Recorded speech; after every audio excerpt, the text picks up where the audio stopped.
I'm Greg, and you're listening to Totally Preventable. Totally preventable. Totally preventable. Totally preventable. Totally preventable. Totally preventable. Totally preventable. Hey, Polly. Hey, Greg, what's going on? Nothing much. Just getting ready for another episode of Totally Preventable. Who's on our as our guest today? We have a founder today, so this is big time. But we have Shael Norris of SafeBae. Oh, I've heard of SafeBae. I've heard of SafeBae as well. I'm real curious right off the bat, what is SafeBae? Because it's BAE. Yeah. So I'm real curious to see what that means and how they came about their name. So looking forward to today. Yeah. Yeah. Youth founded, right? It is a lot of youth. a lot of youth. Yep. Yeah. A youth-led organization, which goes along with our new philosophy, are not for us without us. So hopefully she'll be able to show us a blueprint on how we can get on that same wavelength as SafeBae. Yeah, good. Awesome. Can't wait to hear more about them. All right. So without further ado, today joining us on our Totally Preventable podcast, we have Shael Norris, the founding executive director of SafeBae. Shael, how are you? Fine, thanks. How are you all? Doing pretty good. Good, thanks. Oh, to start off, SafeBae, please tell us about it. Well, first of all, it's always good to sort of break down the name. So SafeBae is BAE, and that BAE stands for before anyone else. It was one of those sort of popular vernacular that came up among kids several years back, but also I think had, a really immediate and direct connection to what the kids I was working with wanted to do, which was end dating violence before anyone else. Mm-hmm. All right. So should I jump into like deep detail about what SafeBae is and how we got started and all that jazz? Sure. Let's go for it. Okay. So we got started in 2015. We are a national survivor-founded, student-led organization working to end sexual violence in middle school and high schools. So we're the only organization of our kind in the country. We started because all of my co-founders were all high school sexual assault survivors, and they were the subjects of the Netflix documentary Audrey and Daisy. So we started out by really utilizing the film to start conversations about and really humanize the issue of dating violence among teens. I think there's been a huge taboo for many, many years since the beginning of time around talking about any of these issues particularly with the teen demographic and about a teen demographic, and really sort of, facing head on the factual reality that the highest rate of sexual violence is in your teen years and the highest risk. So we really started out by galvanizing the audience of the film to want to be change makers, kids themselves, and to really work to bypass adult gatekeeping about what kids could learn around this and how they could be messengers of change and culture change leaders. So we started out by creating content that was entirely and strictly decided on by my co-founders through the lens of what happened to them, not wanting it to happen to anyone else. So, utilized the film to really humanize the issue, and then started to build a library of resources to talk about these issues, to talk about sending nudes, which is a huge issue among kids, and something that there really was no existing educational content around, and how we could have that conversation, how we knew it was becoming so normalized and so horrifically impactful to kids all across the country. And that data was starting to show that some of the biggest perpetrators of non-consensually shared intimate images were middle school kids. And so,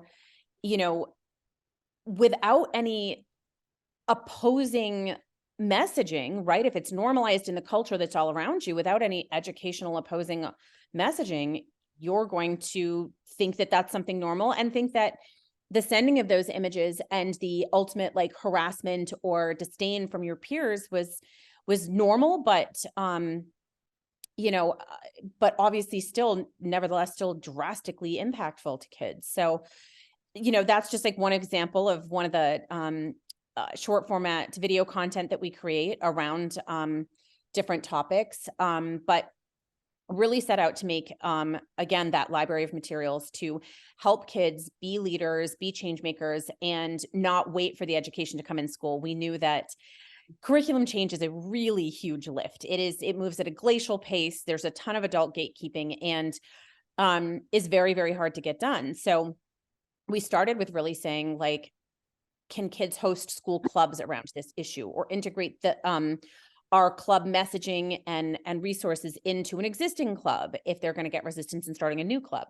So we started there, and then we built out certified peer educator training, which is a really deep dive. It's 17 modules. It's totally free, totally self-paced, and we just kind of put it out there in the world with absolutely no marketing budget. But we had built a pretty huge social media audience, both on Instagram and TikTok. So just marketed it there and talked about, this is information you're not going to get anywhere else. So if you're interested, sign up. And we have to date 957 students in all 50 states in the US and beyond, but predominantly the US, who have taken this peer educator training. And again, I think that just speaks to the desperate want of kids to have this information. So we've continued to build out from there. And a lot of the rest of what we've built out is actually now starting to try and engage adult allies to integrate curriculum into schools. We're now seeing, when we started in 2015, not only were there like no other youth-led national organizations, I mean, that was before like March for Our Lives, that was before like student-led climate justice.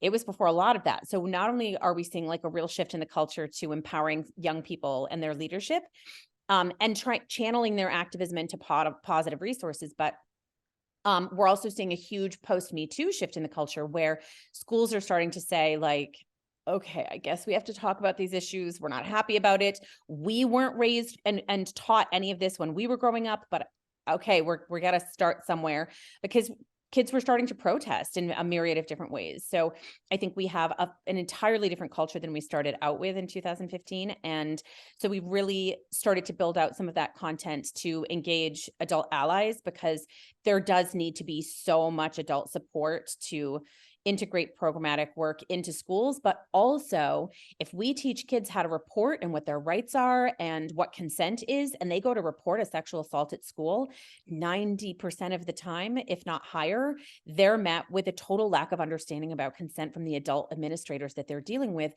as well as a total lack of understanding and training around how to investigate a report in schools. So they're getting re-traumatized in that area as well. So we were like, we've got to step in and say, okay, we've got all these things for kids. We've got to like programmatic work build up for adults, because otherwise we're leaving kids vulnerable to re-trauma when they go to report. And I want to be clear, though, that is not like the fault of the school administrators. It's not something they're trained and taught. It's not something that we culturally have integrated and normalized into their training. So that's not the fault of the administrators, but it's, again, failing everyone. I can't imagine anything more traumatizing than being a school administrator and trying to process a report of sexual assault and not knowing how. So, obviously harmful to the person who's reporting it, but certainly harmful to the administrator who's trying to investigate it without any training. So there's a lot of gaps to fill. There's a lot out there. And so that's really where we came into the space, wanting to fill those gaps, wanting to lift up the other direct service agencies that try to do this work in a preventative fashion in schools, but don't have enough resources and enough funding, but also really, more than anything, bring students to the forefront of the leadership on this work. So that's not exactly an elevator pitch length, but we're doing a lot. So if there's young people who are interested in learning more, you have the resources that they can just access themselves if absolutely, totally for free, isn't on board with addressing these issues. Yeah. And we work in Rhode Island under the Department of Health's Rape Prevention Education Grant, which is really the first state to willingly and knowingly bring on board our programs so that we could focus on peer-to-peer engagement. And there's so much research to support that peer-to-peer learning capacity is the most effective way to talk about these things. And yet we're still here, like trying to bridge those barriers. And I think one thing that's been interesting in trying to integrate and get the word out across Rhode Island about doing this work is that a lot of kids are really met with a lot of stopgaps in school. And we actually met, I won't name the district, but we met with a group of kids from one district who were trying desperately to bring us in for like an assembly and have like, you know, a school conversation around these issues. And, you know, we were touring around to schools for free to just promote this under the grant. But their school said no. And so they said, well, will you meet us in the public library if we just like book a room? And we were like, Yeah. absolutely. We will meet you at a Donkey's, whatever you know, like, I think that, again, just making sure that they have access to it and that we work with them to overcome any barriers or obstacles to getting that access. Do you have resources for kids as young as middle school? We do. A lot of the way that we frame things is like age appropriate. A lot of our engagement is in high school because, again, I think you have to work little by little through the lack of comfort of adults. And so Right. we do have age appropriate content for middle school students. But I think a lot of what we're seeing in the work, particularly on a national level, is that the most impactful and best way to integrate any of our programming into a district is to start with a high school, get an active club together, have that club take the certified peer educator training so that they have a really, really solid baseline knowledge of a spectrum of all the things that fall under dating, violence or unhealthy relationships, and then work with them to come down in a peer-to-peer capacity and work in those middle schools. I think, again, that is absolutely the best approach. And so that's really where we're encouraging, like, at least an entry point in a district is to say, let's start with your high school kids. So South Kingstown is one of my like rock star districts. I'm just going to full on shout out to their district because they are embodying everything that we espouse to be a full circle and like all encompassing approach to ending relationship violence. I think, you know, obviously there's lifetime, over a course of a lifetime, there's so many different ways in which somebody can experience harassment or violence, whether it's workplace harassment, you know, domestic violence, relationship violence in college or high school. There's so many different like points in life that are risk points. And I've always felt that the younger we do this work, the more impactful we will be over that spectrum of violence in a lifetime, and also creating people who are active bystanders to intervene, but also just educate people to reduce that normalization of that violence. And I think that one of the things that South Kingstown did was like out of the gate, they allowed us to come in and do a presentation. So I always say at least 85% of my job is making sure that our stuff is cool. And I sound so lame in saying that, but at the end of the day, that's where like I say that, and then I step back, and then all of our content is created by kids. So my job is to like work with experts to like, you know, frame it, to put it into context, to do all the things to hit our marks in an educational capacity. But if we come in and do a presentation that's just like, and like just not engaging of kids, then there's no buy-in there for them. So Tori DeVito, who's an amazing member of our board of directors, and an actress that I always say, like, almost no adults like know who she is by name recognition, but all kids do. She was on like Pretty Little Liars and One Tree Hill and all kinds of these binge shows that kids watch. And so they all recognize her from those shows. So she came to Rhode Island and did like a whole sort of just awareness raising tour with us to as many schools as would let us in the door. And so we did that recruitment, you know, an awareness presentation in South Kingstown. They ended up starting a club led by an incredibly like just like firecracker health teacher there. And the first thing the kids in that club wanted to do was reform the district's sexual misconduct policy. So I was like, okay, we're just going to go all the way to the deep end. But that's where, yeah, but I'm like, but that's where I feel like oftentimes I'll be like, here's the buffet.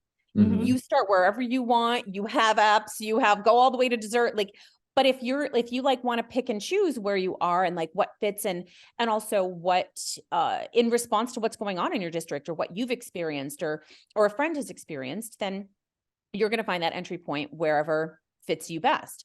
So I think they immediately were like, our district policy basically doesn't exist, which again is not abnormal. For the most part, if a district has a sexual misconduct policy at all, which is in and of itself fairly rare, it is written exclusively by lawyers and probably at least a decade to 2 decades old. So it's not trauma informed, it's not current to experiences, it's not using current language, and it doesn't have any level of transparency for a student to unpack it, to understand what it means.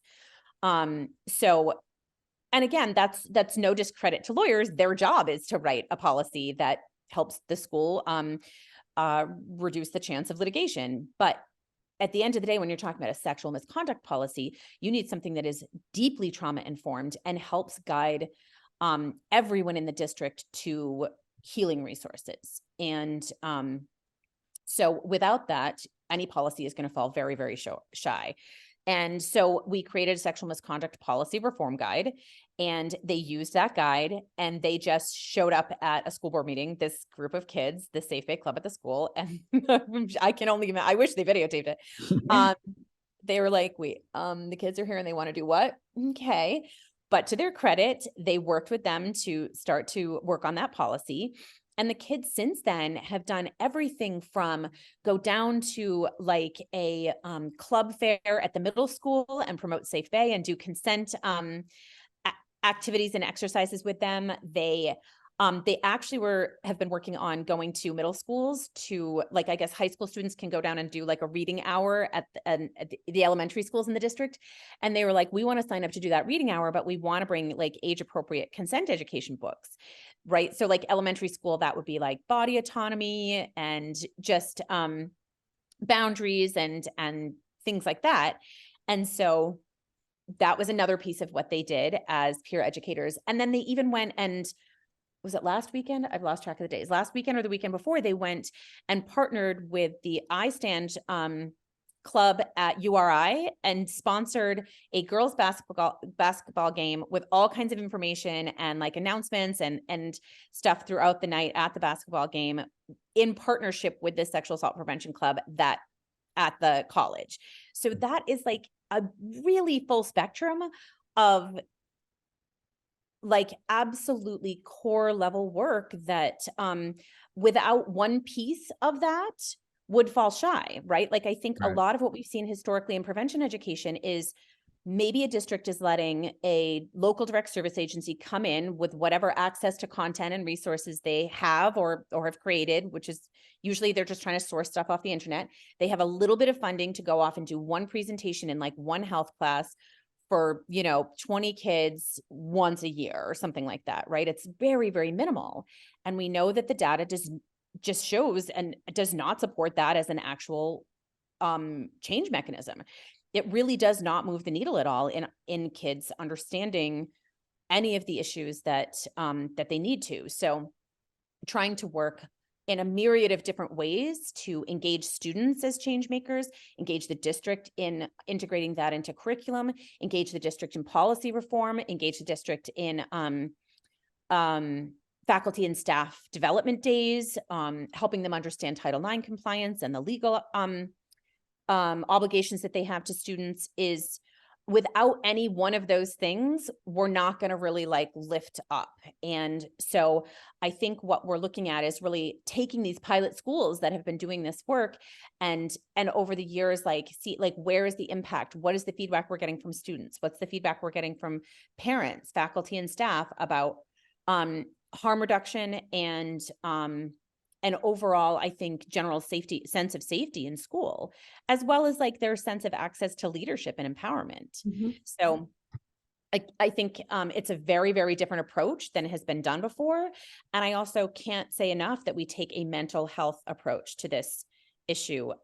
So many times, dating violence, sexual violence has been seen as a woman's issue. And we are a new day, we are a new generation, and we are not a women's organization. First and foremost, nobody prioritizes funding for women-focused issues. And this is not a women's issue. This is an everyone issue. Kids don't live in a gender binary anymore anyway. So the second you say like boys in this room and girls in this room, everybody's like, oh, well, what about everybody in between? And then the adults who lived and grew up in a binary are like, what? And so we have to first and foremost approach this from a completely non-gender perspective. And the factual reality is that this is a mental health crisis. This is a public health issue. And the CDC just released a report just last week from their national youth behavioral risk survey that they do every year, where there have been huge spikes in not only reporting of sexual violence among the students that took that survey. I think it was a 27% increase that they saw, which they've never seen since they started this survey, but directly tied to a giant increase in suicidal ideation among girls. Wow. And they are absolutely coming out in that report very openly and actively saying that is connected to the sexual violence they're experiencing. So I think for the first time in history, we are seeing that the CDC themselves is saying that this is a mental health issue. They are pointing in every way, shape, and form to that it is at crisis levels. The Surgeon General has been out there like super campaigning for the fact that teens are in a mental health crisis that I think a lot of people are pointing to as post-pandemic, but I think that crisis has been there for a lot longer than we've been prepared to talk about. I'm assuming that the increase in reporting doesn't mean that there's been an increase in sexual violence. It's just that young people are feeling a little more comfortable in reporting. I think it's a little bit of both. I definitely think that it's not even that they're necessarily more comfortable to report. I think it's they're understanding sexual violence in a way they didn't before. Like, right, like my generation was like, well, I mean, you're not raped unless it's like a stranger and they like jump out of the bushes and they like hit you over the head. And so people are starting to understand, kids in particular are starting to understand that actually that is like a very small percentage of rapes and sexual violence. And so they're starting to identify sexual violence in a way that they never did before, understand violations of consent and body autonomy in a way that they never did before. But I would definitely say that their access to reporting is still wildly inaccessible. So I think they're forcing the issue. They're, having protests and walkouts in schools, hundreds of them all across the country, but they're not like their access to reporting officially, like for a Title IX investigation in school, is still non-existent. But again, this health survey that everyone takes every year is anonymous. It's right in front of them. So the reporting that you're going to see across the states that they've experienced sexual violence is not going to match the reports that are happening in schools because they still don't know how to report. That's one of the things that we immediately tie to the policy is like, if you're going to update your policy and you're going to reform the way in which everybody addresses sexual violence in your school, then the number one priority in that policy has to be transparency for kids. How can you, we actually created a whole template with this district that we worked with for how to outline what a sexual assault report looks like in school, where to do it, who to do it with, what the process looks like, outside access to, direct service agencies in the community that they can get support from outside of school if they'd like that as well. And I think, again, making it hugely accessible so they know not only how to do it and with who, but what the process looks like. Because if they come in really blind to the process, again, there's another level of trauma that happens there. If you're like, well, I don't really know what happens next. I don't really fully know my rights and things like that. So they can overcome that level of trauma by putting full transparency in what the process is on the district website, so kids can learn about it before they even go to report. One of my biggest pet peeves, one of the things that's always bothered me has been the word violence, especially when we talk about dating violence or domestic violence. For so many people, when they hear the word violence, they just think immediately it's the hands, it's, hitting, kicking, biting, whatever the case. But there are so many different forms of dating violence and domestic violence. Does SafeBae also educate the students about those? Like psychological and other forms of dating violence or domestic violence. Yeah. Yes, absolutely. And I think there's a lot of confusion about what constitutes consent and sexual assault and rape and the different terminology too. So that's one of the things that I think is really important to clarify across the board, because the other problem is that different states consider consent different things.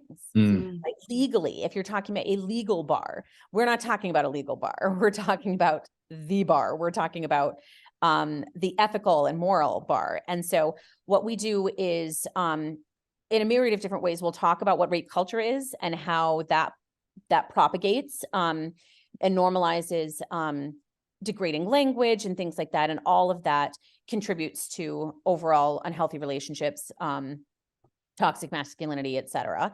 And then we go into what we call the spectrum of harm. And so like in, column 1 is snapping somebody's bra, harassing somebody in the hall, like all the way through to all the different ways that online abuse can happen, right? Because again, that's something that is so new generationally to adults that might be dealing with it. So we've got to outline like all the ways in which abuse can take place online. And then the in-person piece. So again, then really breaking down an understanding of like rape is a form of sexual assault, but so is groping, so is any violation of body autonomy, even if it doesn't involve penetration, things like that, like really getting into the nitty-gritty with them so that they have, again, a really like solid in-depth level of understanding of the issues and can really speak articulately on them. And is there a large commitment? Like you were talking about the South Kingstown district, and when you go into a school and you pitch having a SafeBae club, is there a large commitment? I know schools are feeling like, teachers are feeling there's so much on my plate already. What does it look like to have a SafeBae club? Well, I think the commitment is directly, connected to how much kids are pushing for it, how much bandwidth staff and faculty have to be the faculty advisors for a club. But also, I really think that one of the most important parts that we really talk about with starting a SafeBae club is it doesn't have to be an independent sexual violence prevention club. We don't care if you call it SafeBae. We don't care if it's integrated into another existing club. And we often really encourage that because I think that first and foremost, there's still adult discomfort. Second, there's staff and faculty bandwidth to be able to be that faculty advisor. But also, and this is fundamental, I think if you start a sexual violence prevention club in a school, you're getting all girls, all entirely cisgender, female identified students, right? Right. And we need more people at the table than that. So one of the things I say is sign up for a SafeBae club on our website so that you have access to all the resources. You can communicate with all of the other clubs around the country and directly with our youth outreach directors so that you've got the support you need. But then if you want to integrate SafeBae into a natural helpers club, it's like a really good fit, right? Because those kids are already out there like wanting to be change makers and help their peers in a myriad of different ways. There's absolutely no reason that you can't integrate SafeBae club programming into a natural helpers club, or again, anything else that you feel like is a good fit, because what's going to happen there is you're going to get buy-in from a wider group of a wider gender identity. And that's where I coined the phrase accidental activism, where people are in the room and they're hearing about things because they're in the room that they wouldn't necessarily have felt that they were a part of or a part of solving but then they're going to be like, wait, what's happening? And then they're going to understand, again, part of the reason we use that film is to humanize the issue for people who have never been indirectly or directly impacted by some sort of abuse. So the way to humanize an issue and help people understand that they can and should be part of that change, even if they aren't necessarily just instinctively called to that job yet. So I think a lot of accidental activism can take place if you integrate it into another club. And just to your point, that sometimes there's just so many hours in the day and you want to join all the clubs, but Yeah, I think there's a lot of strength in just adding SafeBae programming to existing club work.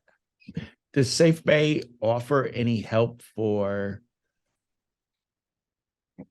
see if I can word it the right way. Does SafeBae offer help for those, like when you mentioned, if you started this organization, you're going to see a majority of women or a majority of girls. Does SafeBae offer a way for the boys to really identify that, you know what, I have been a victim of this? Is there like I think I'm saying it right. Is there a resource for males who feel that they've been a victim of dating violence, sexual violence?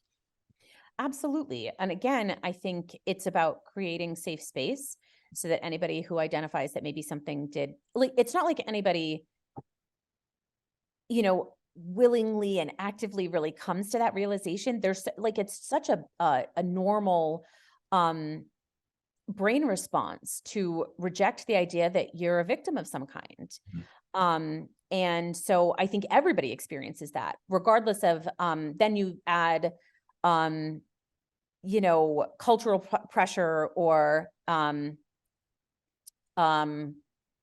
biases and things to that layer, right? I think we have to continue to do as much work as humanly possible to create safe space for anyone to come forward, be believed and understood. And so I think a lot of what we do in doing that is representation, making sure that all of our content has a lot of different gender identity representation in what we do. So again, we create a lot of short format video content. I just came back like 48 hours ago from shooting our next short format video content. We haven't even like actually plugged it on any of our socials yet. You heard it first. Exclusive. Oh. Yes. So it is centered entirely around depicting consent, the pillars of consent, right? Because I think we spend a lot of time talking to kids. These are the pillars of consent: sober, ongoing, and you sort of talk about coercion with them, but it's much better to depict those things than just talk about it. So we set out to, first of all, have an extremely diverse cast. And by diverse, I mean gender, race, like all the things. And I think that then depicting scenarios where maybe it's a couple, a homosexual couple that are in a long-term relationship, but there's a level of coercion that happens in that relationship. What does that look like? Because again, if you're in that long-term relationship, regardless of your gender identity or sexuality, you're not necessarily going to identify coercion as sexual assault or sexual abuse. You're going to be like, well, they're just thirsty, or, like I'm like using like kid lingo because I'm surrounded by kids all the time. They're like, completely understand. Don't use that word. It's just cringy when you do it. But it's true. Like they're not going to identify it in a way that is to have a really acute awareness of what might be happening, especially in the moment. So that's one of the scenarios that we directed and cast accordingly and produced so that we could say, this is, not only do we want to make sure we're not always out there just depicting, heteronormalized relationship behavior, but also, again, making sure that representation is there, talking about how all men have the opportunity to be involved as change makers, as culture changers, and most especially as active bystanders in any scenario. But I do still think we have a huge cultural barrier to overcome in guys feeling safe to come forward.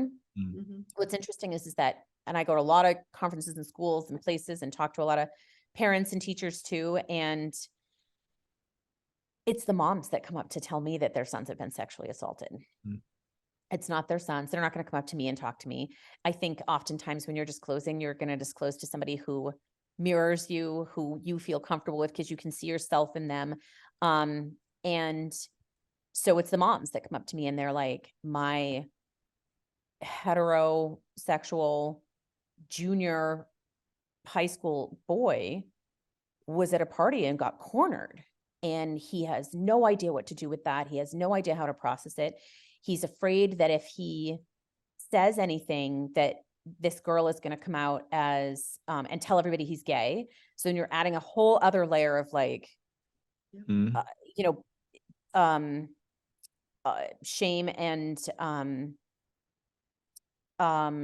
bias and homophobia on top of it. But again, if you're thinking about what it's like to reject a young girl who's been told 1,000,000 times over in media that guys always want it, Mhm. then and I think it's still, even in some of like the best programming that's out there, because at the end of the day, they're learning everything they're from the shows they're watching, right? Sex Education is a show on Netflix. It's awesome, right? They've done amazing work in this issue, but even that show, and they took a very heavy hit for it, messed up completely. They had a scene where the lead boy got drunk and woke up the next morning in bed with a girl, and the first thing he said was, "Did I get consent?" And they never, ever stopped to acknowledge that he didn't consent, nor could he consent because he was inebriated. So Right. again, we're still all out here sending all the messages that only girls need to consent. So epic fail, societally, but so many places we need to overcome that, I think, and give respect and bodily autonomy permission to boys too. Mhm. And normalize that, really normalize that among their peers, right? One of the things that we included in this script was a boy who is cornered and doesn't really know what to think about it, tells his friend, and then his friend's like, "I don't see the problem." Mm. Because that's the other thing that happens, right? Yep. If a guy somehow works up the courage to tell a peer, they're going to be like, "You got laid. What's the problem? I don't see the problem." Right. And so we've got so much work to overcome that, which is why I think the more you can create, any kind of video content that's, anything that's TikTok length, bless their hearts, but anything longer than that, we're losing them. And that can depict and help them break down, like, and just identify like toxic stuff that they've inherited from generations before. And that they're still going to get in the media that's out there. God knows they all watch, binge watch Euphoria. Mhm. They are not learning anything about healthy relationships from a Euphoria, but if we can make them more conscious consumers of toxic messages, then they're going to be able to like say, "Okay, watch this scene in Euphoria. Holy cow, these are the reasons that relationship is totally toxic, A, B, C, D," and nail them all down. Then at least they're conscious consumers, right? And they're going to say, this is not something to replicate, to aspire to. This is something to understand and dismantle. Is there a if there's a school with kids that want SafeBae, want to become a club, we know they can reach out. If there's a school, can the process also go that the administration recognizes that they want to bring this message in and organize a presentation, and then hopefully a club will come from that? Is that an okay process too? Yeah. So again, I would say at least 80% of the outreach we get from schools. And again, most of the outreach we get is from students who's then followed up by pressuring their schools. But if we get outreach from a school, they are always looking for some sort of an assembly presentation, health class presentation, something like that. And I say to them, I know that is the normal way things have been done. You bring in somebody that's an expert on this, they do a little assembly, and then everybody goes to lunch. We will not do that. We will come in and do an assembly, but I'm going to make you give me a lunch and learn with any kid in your school that you think would be interested in being a leader for change. I do not want to leave your school without knowing that the work is going to continue after we leave, and that we're going to continue to support that work after we leave, that ultimately the messaging doesn't need to and shouldn't continue to come from us, but we want you as a school to commit to more than just having an assembly, because it doesn't change anything. An assembly is a waste of my time and your money. And it's not going to change anything. So we'll come if you let us do. And I always what I really try to get schools to do is small group assemblies by grade, if I can. And a lunch and learn with kids that we know are interested in this issue and being leaders of change around this issue. And so then I'm going to like sit with them and talk to them about how can you start a SafeBae club? What does that look like? Who's the coolest teacher in school? That's your faculty advisor. And they know who it is, like the second you ask them that question. Mm. And then how are we going to support that? And what are the things that you need to support that? Do you want to have awareness raisers? Here's a stack of posters you can start with. Like here's buttons, t-shirts, posters, you know, all the things that are going to sort of get you excited about it. And then we invite them to be a part of our Summer Activist Institute, which this will be our second year. And it is an application process because we're limited by funding to 25 kids, but bring those kids up for like a full immersion 3-day training with experts from all kinds of layers of the field so that they are really, really, really prepared to come back and lead that work when they come to school next year, just so any different opportunities that we can provide them to lift them up. But then I often really encourage the schools to do a faculty and staff development day, talk about Title IX, talk about like mandated reporting. What do you do if a student comes to you? What do you do if you see toxic behavior in the hallways? What can you do to signal yourself as a safe person to report to in the district? And making sure that they really understand not only Title IX compliance, but the importance and the reason to be good at Title IX investigations and how best to do that. And then let them like work up toward that changing of policy, up toward all of those details. And then I like to be honest, before I leave, do a parent night as well. Yep. And oftentimes, again, it just sort of depends on how we come into a school. Oftentimes it's a kid who starts the outreach. I ask that kid to become a certified peer educator and co-present with me in both the assemblies, but also if there's a parent night to co-present with me so that the messaging that the parents are getting are from students themselves in what students are experiencing and facing on a daily basis, so that they're getting direct from the source, a reality check about what students face these days. So I think that's an ideal scenario of like trying to a capture point, like a starting point across district, with all the stakeholders that need to be involved. Mm. But again, not always time for that, not always budget for that, but at least, you know, that's, I think, an ideal scenario. And if it means coming back a few times or different things like that, we'll do that. I think it's important also to note that the student doesn't have to be a survivor, do they? Or can it just be anyone who wants to advocate for the cause?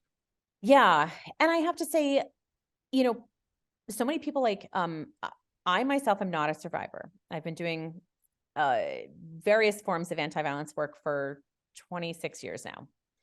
I am not a survivor. And people are always like, oh my God, I'm so shocked. You're so dedicated to this. How did you come to this work? And I'm like, do we ask cancer survivors to go out and cure cancer? Because it seems to me like they're doing all they can to survive cancer. So if we're not all a part of the solution, then there's no solution. And so I think oftentimes I will see a club that is responsive to an issue that's come forward in the district, but oftentimes the leaders of that club are the friend group of somebody who's been assaulted. All right. But, you know, but also definitely a great resource for survivors to be involved in as well, because I do think that so much of access to healing comes from feeling like you're taking that power back to prevent what happened to you from happening to anyone else. There's a lot of healing that happens there, but only in the right time and in the right way. You know, they're personal and independent. Overcoming of PTSD and triggers is first and foremost, but I do think one of the most important last steps of healing is helping to feel like you're making change so it doesn't happen to anyone else. All right. This has been some great information. I really hope our local districts are listening and our not local districts, and realizing that this is a serious issue today, and it needs to be talked about. It needs to be addressed. It needs to be brought to the forefront. And I thank you for you and your young co-founders to be bringing this to everyone. We've been hearing, Greg, what's that saying I always get it wrong about Not for us, without us. Absolutely. and so Sometimes I think people forget that kids is still a representation group. Like, Exactly. right? you're like, we're going to have such a diverse group. And then you like forget that kids need a seat at the table when you're talking about kids issues. But Yeah. Exactly. Yeah. At least for the it's its own terminology, instinct to like protect them from that. And I'm like, is that protecting them? they know a lot more than we think they do, or that we Yeah. give credit for, you know. And Yeah. for us to be relevant, we really Yeah. do need them. But I would be remiss if I didn't ask, you know, for our listeners and our viewers who are going to see and hear this podcast, and they want to start a club, how do they do so?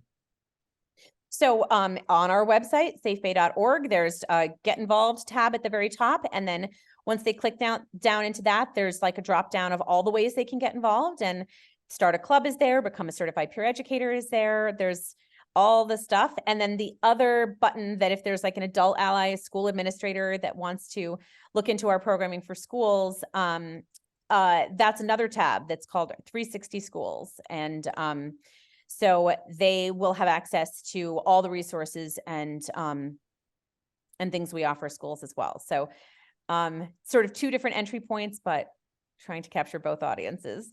In those social media handles, because we are talking about you. Yes. So SafeBae's Instagram is safe_bae. And our TikTok account is safe_bae as well. But we have another TikTok account because we started a consent panties clothing line. Because why would you not start a consent panties clothing line? But it also has been a shockingly amazing source of revenue so that we can continue to give our programs away. Like literally so it's not like a separate company that we partnered with, but like we created it. And so 100% of all of the revenue from the sales of the panties go toward our programs. And so the TikTok handle for the panties line is called Ask First with 2 S's. So asskfirst.shop. And that TikTok is up to like, I think it's like 208,000 followers right now. That TikTok is off the charts. And honestly, the #1 source of people finding out who we are. So no boxers or boxer briefs. Yeah. Oh, Boxers, all right. bras, everything from, I know we think I should say like consent clothing line, because it's actually just more than underwear at this point. We've been doing a lot of different things. But yeah, started out with panties, but when we launched the GoFundMe to set it up, but yeah, boxers and like boy shorts too. Yeah, that's what they're called. Boy shorts for girl, bras, all kinds of like fun stuff. And again, I think it's a really good awareness raising resource to just like get conversations about consent going and sort of capture their interests when they're on TikTok and go from there. You can tell that's youth, because, you know, I can just see going, you know, to your executive director, like, yeah, I want to start a panty social media. Like, yeah. Trust me, when they pitched it, I was like, interesting. And I was like, what? Like, because you can't just like take grant money and start a consent panties clothing line. Exactly. I mean, not any grants I found, but if there's any grants out there that no, but so we had to do like a whole, I think it was a Kickstarter to like get off the ground with even doing it. And then we were like, oh my God, there's so much interest out there. So we kept as long as we were still making money, I was like, we can keep doing it. And I mean, I just actually started to deal with the taxes for this year, and we made $30,000 in revenue off of consent panties sales last year. Great. Excellent. That is Yeah. good. Yeah. So any way we can get kids talking about it, I'm here for it. Who knew? That's why it's so important to have like kids on our board of directors. Our board of directors is 2/3 youth at all times. And adults are going to be over here like, what? And kids are going to be like, just give us a minute. And as long as you trust them, you know, you keep moving things forward and reach kids where they are. That is awesome. Love That it. is awesome. Love it. Who knew I was going to be in the consent underwear business in my lifetime? Well, Shael, it's been just a wonderful, wonderful time talking with you and getting more and more educated on SafeBae. I can't thank you enough for being a guest today. Thank you. Thanks. So great to meet you. Great being with you. Thank you. Thanks. All right. I'm Polly, and you've just listened to Totally Preventable. Totally preventable. Totally preventable. Totally dreadful. Totally preventable.